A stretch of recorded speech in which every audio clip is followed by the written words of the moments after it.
Hello and welcome to a Star Citizen podcast. I'm here with the lovely Zinnia. Say hello, Zin. Hello, Zin. I'm BoredGamer. Probably should have introduced myself as well. That's probably useful. I think they know who you are. But maybe they don't. Maybe that's the first time they've tuned in. I hope they know who you are. Well, maybe this is just sort of running on in the background and they're like, what is going on? I still don't know what this is about. It's about Star Citizen. And we're going to be talking about some of the hot topics. Zin is back from her lovely holiday. Did you go anywhere exotic, Zin? Oh, yes, I did. It was wonderful. I went to the NEC in Birmingham. And played games all weekend. Yep. And pretty much what you'd do if you were at home. Yep.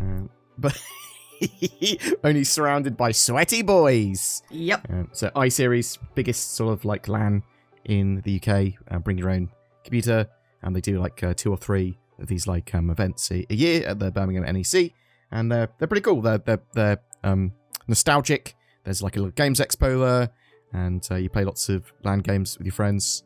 Or meet people, or whatever. It's cool. We used to go there loads. Now we go there sometimes. Anyway, let's move on to more Star Citizen-y topics. Now that Zin is back and you can hear her voice again. 3.18.2.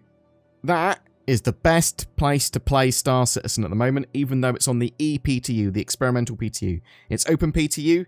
Zin, have you tried to play 3.18 or 3.18.1 at all? A little bit.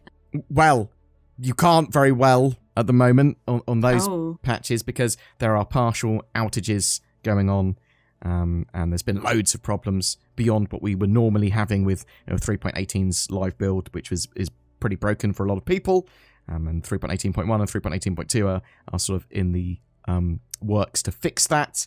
But yeah, loads of service issues and outages, basically meaning that 3.18.2 on the ePTU in a pretty good state and playable, especially compared to the others, which are erratic. I have a question. Yes, Zin. Why not just jump straight to 3.18.2? So, that is a good question, and one of the most common questions I am asked in my comments section. That's not beyond the scope of what Cloud Imperium could do. However, they basically went, let's get a load of bug fixes to fix 3.18, yeah? Yeah. And when they had a nice bundle of those, they went, great, let's get this packaged up and ready to go and get it out as quickly as we can. Now, that has taken an extra amount of time, unfortunately, in 3.18.1, but I am expecting it really soon. Cloud Imperium have said soon. We'll come to that probably in a bit. Well, actually, Cloud Imperium have basically given us a little update on 3.18, saying, look, we're running a couple of patches at the moment. 3.18.1 has been primarily focused on getting the ASOP terminal stuff sorted so you can actually spawn your ships properly and there's no lag, getting the servers and databases back in sync, and getting players attributed their ships and everything appropriately, and alleviating all of the entitlement issues and login issues. So 3.18.1 should be very playable and not have the devastating issues of you just can't play, 40k issues, that sort of stuff. And they've said that 3.18.1 patch is going to be released to the live servers shortly. However, the reason they bundled that up and pushed and sort of like got it ready was because, well, there is a load of other fixes they also want to get in, which are going to take a bit longer, maybe only a couple of weeks longer, but they don't want to leave 3.18 in a super bad state any longer than they need to. So you could argue, well, they should just wait another couple of weeks and get 3.18.2 out to live, especially seeing that there's going to be a full wipe with both of them. And sort of knowing that there's going to be a full wipe with 3.18.1 and 3.18.2, yeah, you could say, well, why not just skip straight to 3.18.2, run the rest on just the PTU, because it's sort of mechanically the same, right? Wrong, Zin. Wrong, it's not mechanically the same. Oh. Exactly, because they want to get test data from the live servers with as many people as possible playing. 3.18 was running fine, or at least well, on the PTU before it went to the live build. And when it went to the live build, everything broke. So they want to stress test. They want to chaos and destruction test. They need test data. And the game is an alpha for a reason. They want to get as much of this information as possible to help improve the future of the game. Because although it's an alpha, it is also still a live product. And Cloud Imperium market it as such. 3.18 being as broken as it was not appropriate. but they are trying to get it solved and fixed ASAP. Did that answer your question in a hugely roundabout way? Kind of, yes. Yeah, so although I think it is less relevant now for them to have 2 point patches straight after each other, originally they went, we want to get this into the live build as quickly as possible. 3.18.2 has additional fixes beyond 3.18.1s, and they're also testing for things like getting the dynamic events in order and stuff like that. It's a bit of an arse-about-face way of doing things, but they wanted to get something out to our hands ASAP. But I think that's a fair question, and as I said, now, yeah, maybe it would have been just a better idea just to move straight on to 3.18.2. But that said, strangely, 3.18.2 is what you should be playing, because it's the only thing you can play reliably, or at least the best place to play. Yeah, and as I said, there's going to be a full wipe, so that's everything. Reputation, Alpha UEC, ships, for both those point patches. That's what Cloud Imperium have said. And they've also said there's no guarantee there won't be wipes after 3.18.2 either, as a lot can change. But we already sort of knew that. We know that Cloud Imperium will wipe whenever they need to, be it a partial wipe, whether it's a full wipe, and it's going to be based on whether it's necessary. If it's not necessary, they won't wipe, and you can keep your stuff. We will get into a state one day where we don't need to wipe. Do you care about these wipes in? Do you just see it as part of the thing? Do you empathise with people that have ground a load to get certain things in games? So a lot of people thought 3.18 wasn't going to have a wipe at all, or at least not an Alpha UEC wipe, so they've been grinding in it, even though it's been hellish for some people to get Alpha UEC up so they can buy stuff, and now that's going to be wiped. Do you empathise with that, or do you think that's just part of the game? I think it's just part of the game. I'm always expect a wipe. Even if they say, oh, we're not going to wipe, you never know what's going to happen. Yeah. It's never set in stone that there's not going to be a wipe. I suppose if you're not enjoying grinding, then probably don't play Star Citizen at this stage. Yeah. Or do stuff that's fun, that you find fun. Yeah. Borrow somebody else's ship. Borrow someone else's ship. Steal it. Steal it or borrow it. I'm totally on board with that. I prefer to play in the PTUs normally because I want to see the latest thing, whatever that is. So I don't really care about progression so much in Star Citizen until that progression is permanent. I want progression, super important, but it's not going to be permanent for ages, and I'd rather test the new thing. That's just me, though.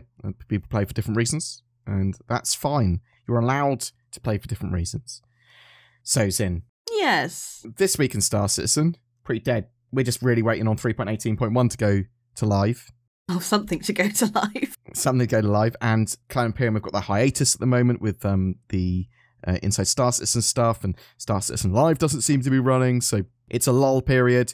It's, annoying for me because I'm like, I'll play some Star Citizen. It's pretty unstable, can't do the things I want to do, and there's not much news coming out at the moment. So for us, we're going to be exploring some other topics, and there's a few things that I had written down that I wanted to go talk about. So talking about Star Citizen sort of marketing machine, things like that. So talking about content creators and backers that sort of comment on Spectrum or Reddit, whether you are part of Star Citizen's marketing machine, whether you like it or not, sort of thing, and explaining how the community is all encompassed in that and how we as content creators are sort of part of that as well, whatever our thoughts are. And obviously we can talk about some 3.19 features and Fleet Week and 3.20 and stuff like that, but that is obviously a bit further.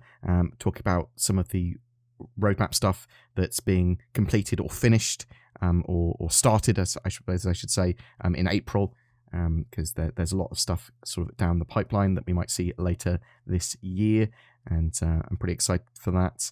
But yeah, we're pretty chill and sort of waiting on 3.18.1 and Cloud Imperium to come back from their hiatus.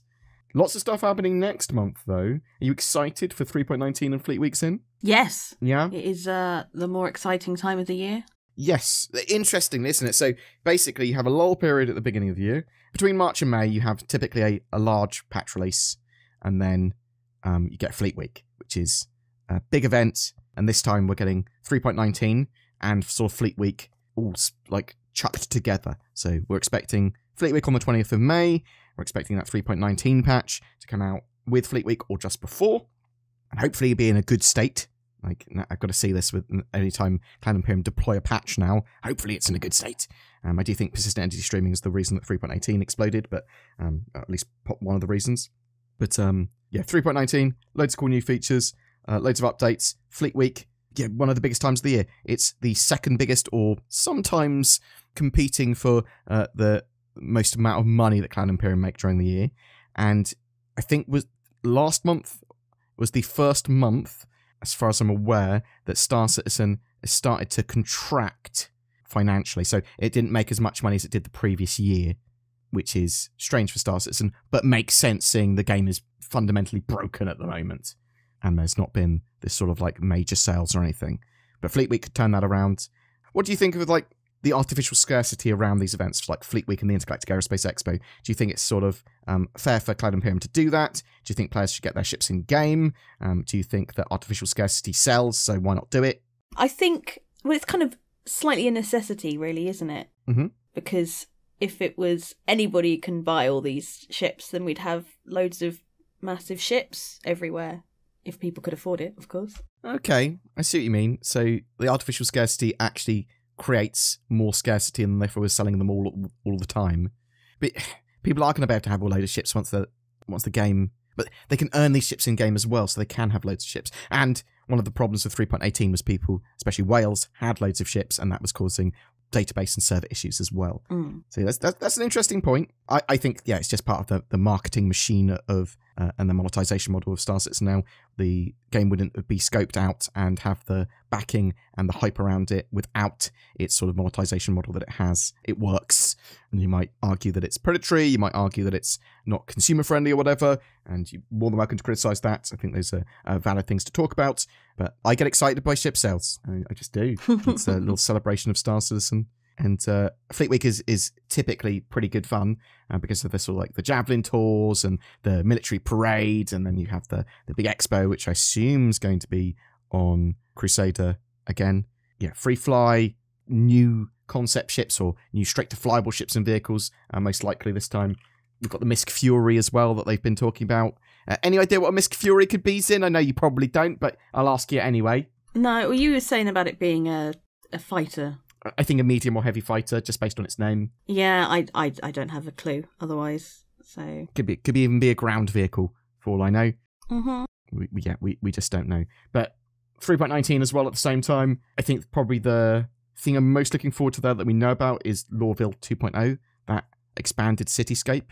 So does city exploration and being able to fly closer to the cities and seeing this much larger city excite you, Zin, or is it just sort of like, yeah, it's cool for a little while, but I want to actually do gameplay inside the cities? What do you like, the pretty scenes, or are you more a gameplay gal?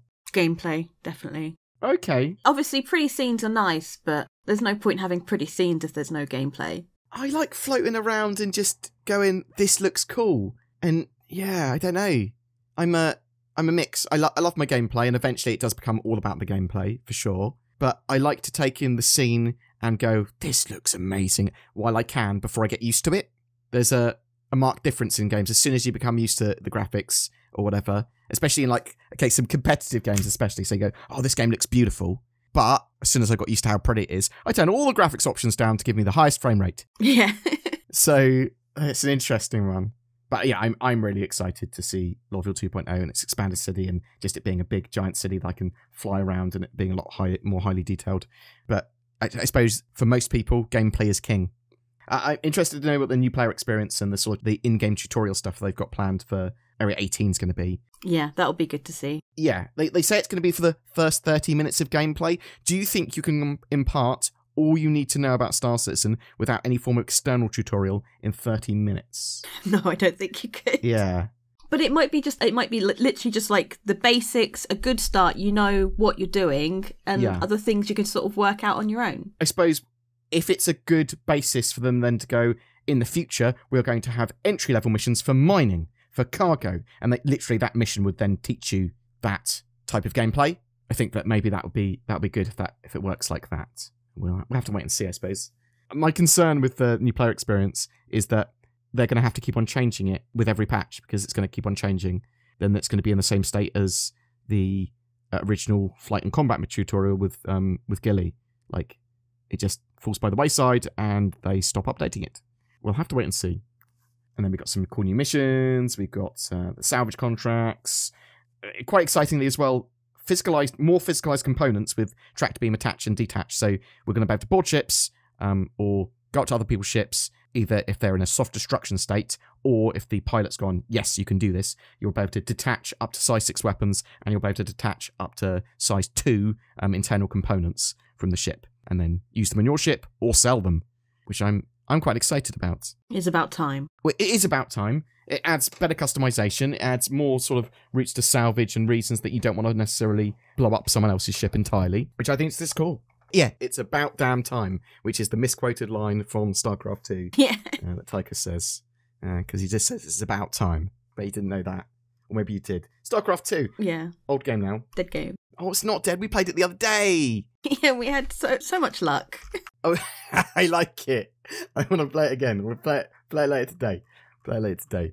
Yes, so 3.19, Fleet Week, 20th of May, next week. That's when you can expect that by. Probably a load of other features in 3.19 as well.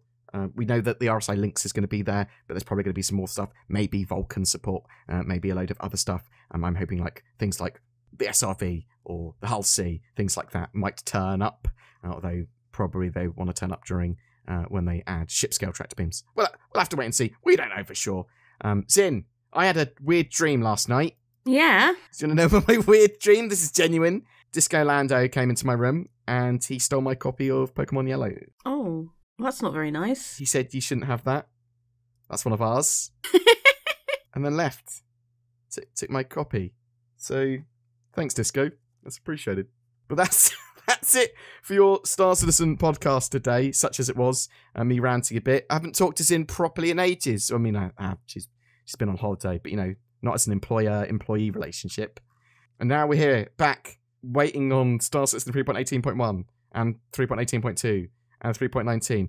God damn, I do a lot of waiting. But tell me what you think. Are you excited for the wait? And are you looking forward to 3.18.1, 3.18.2 and 3.19 and Fleet Week? Are you going to be purchasing anything? Fleet Week's typically combat and logistics ships, so bear that in mind. And then Drake Defense Con at the end. Boom. Tell me your things in the comments below. Say goodbye, Zin. Goodbye, Zin. Thanks very much for watching, guys, and I'll see you in the verse. The Tobii Eye Tracker 5 is on sale until the 19th of April. This gives you native high-precision head and eye tracking in Star Citizen. Very cool for general immersion, for combat both in ship or on foot. They are absolutely fantastic pieces of kit, and both Zin and I have one. Use the links below to grab one for 15% off or to find out more. Little Nord Riding Hood was on her way to Grandma's house. Upon arriving at her house, she called, "Grandma, are you home?" "Yes, dear. I'm on my laptop in bed." Upon seeing her grandma, she exclaimed, "Oh, Grandma, what long fingers you have." "Oh, the better to browse the internet, my dear." "Oh, Grandma, what powerful VPN protection you have." "Oh, the better to browse safely, my dear." "Oh, Grandma, what big eyes you have." "Oh, the better to enjoy my greater access to the sites I want to visit, my dear." "But seriously, get NordVPN or I will eat you." The moral of this story is that there are some great deals on NordVPN, and using it can improve your internet privacy, safety, and give you more access to the content you want to see. Get it from the links below. Every month we have a ship giveaway for April 2023. It's for a Drake Vulture, the light salvage ship. This will enable you to take to the stars, find wrecks and strip them, as well as craft some useful items with its onboard dispensary. It comes with lifetime insurance and a Star Citizen game package as well. All you need to get into the game, and all you have to do to be in for a chance of winning that, is comment on any of my videos made during April. Also, please bear in mind that there are scammers about in YouTube. If you see in the comments below someone trying to get you to go onto Telegram, or someone not using my main account, which is the account I'm making videos on now, then they are a scammer pretending to be me or someone else, and just be safe on YouTubes. If you would like to further support the channel, please consider subscribing. You can become a Patreon, you can use the YouTube join button as well. That goes an extra mile to help support us and enables us to produce Star Citizen content every day. And that's down to you guys helping support us, so genuinely, thank you from the bottom of my little board gamer heart.